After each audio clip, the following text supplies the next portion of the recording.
J'entends déjà certains dire « Ah non, pas lui encore !» Eh bien oui. Mesdames et messieurs, chacune et chacun à vos titres et qualités, chers collègues, j'ai cru comprendre que notre recteur n'en faisait pas sa tasse de thé. Je veux parler des classements. Pourtant, liberté d'expression oblige, je vais lui en proposer un autre, à savoir celui de la liberté de la presse, découvert sur le site de Reporters sans frontières. Aux 5 premières places, on a, et dans l'ordre, Finlande, Pays-Bas, Norvège, Luxembourg et Andorre. Et aux 5 dernières, Somalie, Syrie, Turkménistan, Corée du Nord et Érythrée. Belgium, 21e place sur 179. Sortons donc notre langue de notre poche, on risque bien moins ici qu'ailleurs, quoique. L'article 19 de la Déclaration universelle des droits de l'homme nous le rappelle. Tout individu a droit à la liberté d'opinion et d'expression, ce qui implique le droit de ne pas être inquiété pour ses opinions et celui de chercher, de recevoir et de répandre, sans considération de frontières, les informations et les idées par quelque moyen d'expression que ce soit. Liberté d'expression, où en est-on? 2 situations. La première, décrite par Erik Larson dans son livre « Le jardin de la bête », livre qui rapporte l'ambiance des années 30 à Berlin, vue par l'ambassadeur américain de l'époque, William Dodd. Et je cite, « Dans les situations les plus décontractées, on parlait avec prudence et on prêtait attention à qui vous entourait, comme on ne l'avait jamais fait avant. Les Berlinois se mirent à pratiquer ce qu'on appelait le coup d'œil allemand, un regard rapide, alentour, quand on rencontre un ami ou une relation dans la rue. » Deuxième situation, 80 ans plus tard. Elle est rapportée dans le soir du 17 septembre 2013, toujours citer ses sources, par Sophie In 't Veld, eurodéputée libérale néerlandaise. Et je la cite. « Je vois que beaucoup de gens maintenant se méfient. Ils ne parlent plus aussi librement au téléphone. Ils sont très conscients de ce qu'ils écrivent dans un email. Ils ont peur de s'exprimer publiquement. Et ça, c'est un effet dur à quantifier, dit-elle, mais qui affaiblit la démocratie. Comme vous le constatez, rien de neuf sous le soleil, même si les 2 contextes sont bien entendu différents, le premier signant la montée du nazisme et le second l'intrusion digitale, selon l'expression de Bruno Coppens, intrusion digitale de Belgacom, l'humoriste l'assimilant à de l'espionnage préventif. Plus concrètement, que peut-on également observer et entendre au sein de notre alma mater, dans ses facultés, ses commissions, ses conseils d'études, ses jurys d'examen? Nous y verrons et entendrons des attitudes et discours de plus en plus politiquement corrects. Vous savez, cette attitude qui consiste à adoucir excessivement les formulations pour éviter de choquer un certain public et obtenir ainsi aussi rapidement que possible son adhésion. Bien entendu, cette façon de faire a ses détracteurs, qui estiment qu'elle met en place un carcan intellectuel.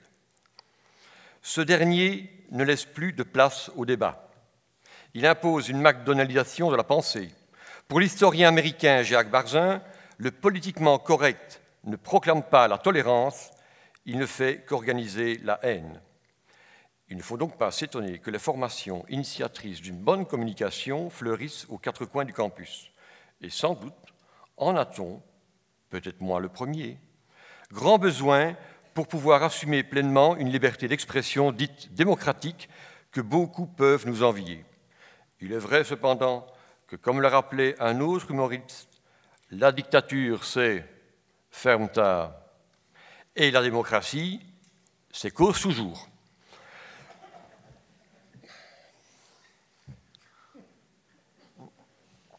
J'en ai pratiquement terminé.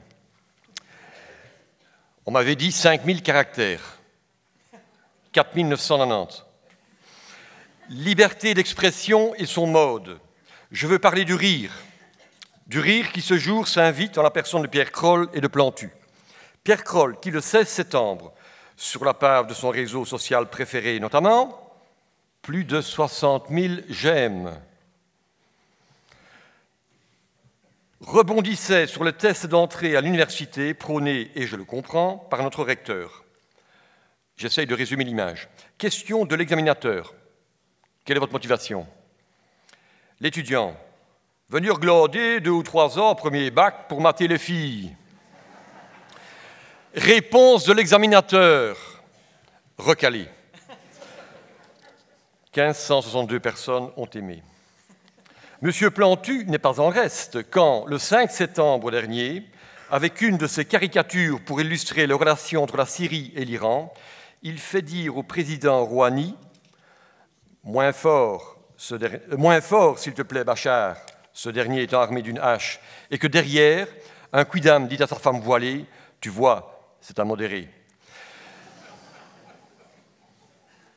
Ces jours-ci, l'humour s'invite encore en la personne de Philippe Geluck, qui s'interroge sur le fait de savoir si l'on peut rire de tout pour dénoncer une société où l'humour est trop souvent bâillonné. La réponse est évidemment oui, mais pas avec n'importe qui. Son essai est dérangeant, politiquement incorrect et donc rafraîchissant, revigorant à prendre 5e, 6e degré.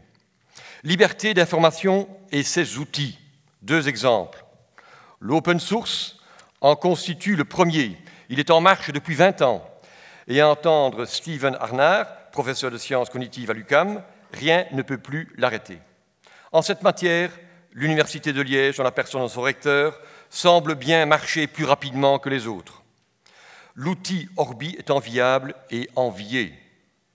Pratiquement 100 000 articles et documents référencés. 3 millions de visualisations en 5 ans. 1 800 000 téléchargements en quelques chiffres. 2e exemple, les réseaux sociaux, qui constituent d'excellents outils pour partager, communiquer entre étudiants et vétérinaires notamment, je le suis moi-même, d'ici et d'ailleurs, les connaissances, réflexions, questions liées et notamment à la reproduction des ruminants. Si les étudiants ne viennent pas à vous, vous pouvez aller à eux. La formule est célèbre. Et ça marche. Chers et chers collègues, déchaînez-vous, déchaînez-vous. Pour la route. Et en guise de conclusion, je citerai bien volontiers Oscar Wilde qui disait « Une chose dont on ne parle pas n'a jamais existé. C'est l'expression seule qui donne la réalité aux choses. Bonne chance et puis bonne route.